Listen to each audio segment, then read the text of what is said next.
శని బాధలకు హనుమంతుడికి ఏంటి సంబంధం? శని దేవుని కారణంగా మనం ఇబ్బందులు పడుతున్నట్టయితే హనుమంతుడి ఆలయంలో పూజలు నిర్వహించాలని చెబుతూ ఉంటారు. అసలు హనుమంతుడికి శని దేవుడికి ఏంటి సంబంధం? ఎందుకు శని దేవుని కారణంగా ఇబ్బందులు పడేవాడు హనుమంతుడిని పూజించాలంటే దీనికి ఓ కథ ఉంది. శని దేవుడికి తన బలం చూసుకుని విపరీతమైన గర్వం ఉండేదట. హనుమంతుడి ధైర్య సాహసాల తెలుసుకుని ఆయన వద్దకు వెళ్లి యుద్ధానికి కాలు దువ్వాడు.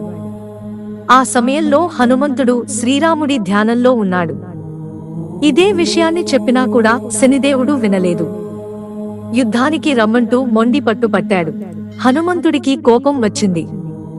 శనిదేవుడిని తోకకు చుట్టి నేలకేసి కొట్టాడు. శనిదేవుడు దారుణంగా పరాజయం పాలయ్యాడు. పైగా బాగా దెబ్బలు కూడా తగిలాయి.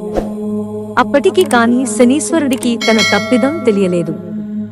హనుమంతుడికి క్షమాపణలు చెప్పి ఇకపై శ్రీరాముడిని కాని హనుమంతుడిని కాని హనుమంతుడి భక్తులను కాని ఎన్నడూ వేధించబోనని హామీ ఇచ్చాడు.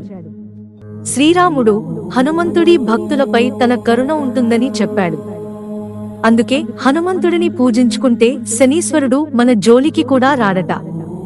ఇక హనుమంతుడు శనిదేవుడికి నూనె రాయడంతో అతని గాయాల నుంచి ఉపశమనం లభించిందట.